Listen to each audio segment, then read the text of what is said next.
Thank you, Tanvi. Respected Chair, colleagues on the dais, I stand before you on behalf of Jamia Millia Islamia and ISS to pay my homage to Professor T.K. Oommen, as we have been listening to all his students, friends and colleagues that, his scholarship, his personality was something which was so, impactful. And, I also echo the same sentiments. I had never had a courage to speak to him in JNU. I was so scared because the aura he carried, and I had a very minimal interaction with him during my days in JNU. But yes, 2010 was a turning point in my life when we invited him for a seminar at Jamia Millia, that is Muslim Alienation in India. And when we approached to him, he not only kind of helped us to sharpen, to go through the concept note, also helped us to get the resource persons, and he was a keynote speaker. And from there onwards, my close interaction started with him. And I would also like to say that, express my gratitude to him when I was contesting for MC member. So you have to have a nomination by two scholars, and I thought of Professor Oommen, and I called him up. I said, "Sir, I would want you to sign my application, my nomination form." And he traveled from Gurgaon to Jamia to sign that. I mean, that was such a, I have no words to express that. And my mentor, Professor Anand Kumar, had signed. So, the kind of the relationships he built with us was very important, and for me particularly, because I was doing research in minority studies, and his writings on pluralism were something which really impressed me. And we know that there are, very few sociologists in contemporary India have engaged with the complexities of plural societies as consistently, as thoughtful as Professor Oommen, as we fondly call him. Over the years, he has a wide range of scholarship people have talked about, from social movements to political sociology, social transformation, social theory. Yet what makes his work particularly distinctive is that beneath this wide range of interests ran a consistent concern, the ethical and institutional foundations of plural society. At a time now when questions of ethnicity, minority rights and national belonging continue to shape the political debates across the world, his body of work is not merely an intellectual exercise. It offers an important sociological lens through which the dilemmas of multicultural societies can be more carefully understood.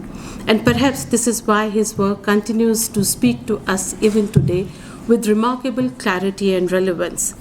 The significance of his intellectual journey lies not only in its range but also in its distinctive sociological orientation. The analytical perspective that runs through his writings can best be described as pluralist, an approach that pays close attention to the historical diversity of societies and the ethical challenges of living together within them.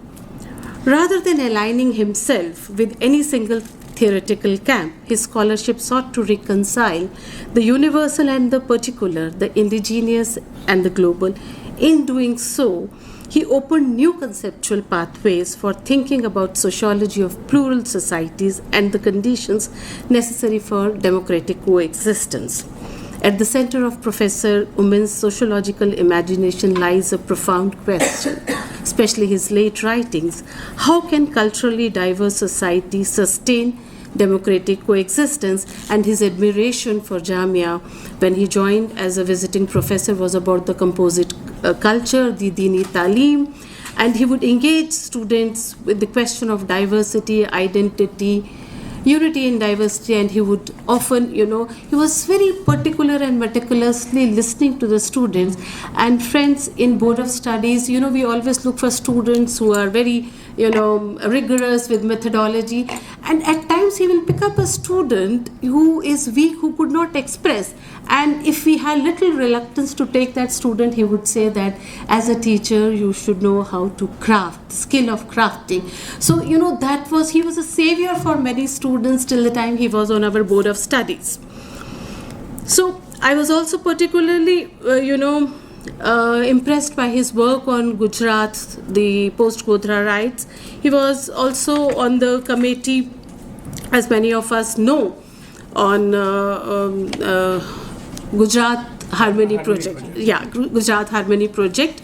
And the way, in this book on Godhra, he talks about the interventions right from youth, women, neighborhood. That is amazing. And I think that perspective to engage with communal violence is something where he talked about, he emphasized about dialogue. I feel is very strong, and it, what we have got engaged is kind of always talking about contestation. Here he was giving us a model, a formula of reconciliation, of cooperation, of how we could address these questions of conflict. So his intellectual orientation has shaped many of his students, and generations of students like me will remember a scholar who emphasized intellectual clarity and the importance of articulating sociological arguments with precision. His classrooms were spaces where ideas were rigorously debated and where students were encouraged to develop the confidence to present their thoughts clearly and critically. Beyond classroom, his engagement with professional sociological institutions helped strengthening the discipline both nationally and internationally. Many of us, we have spoken about it. His association with the Indian Sociological Society, where he served in important leadership capacities, including as its president, reflected a long-standing commitment to nurturing institution spaces for sociological dialogue in India. And yes, Indian Sociological Society owes a special thank to his foresightedness for his vision. Professor Maitrayee pointed out the current office where we are located is his vision and contribution and commitment to the discipline.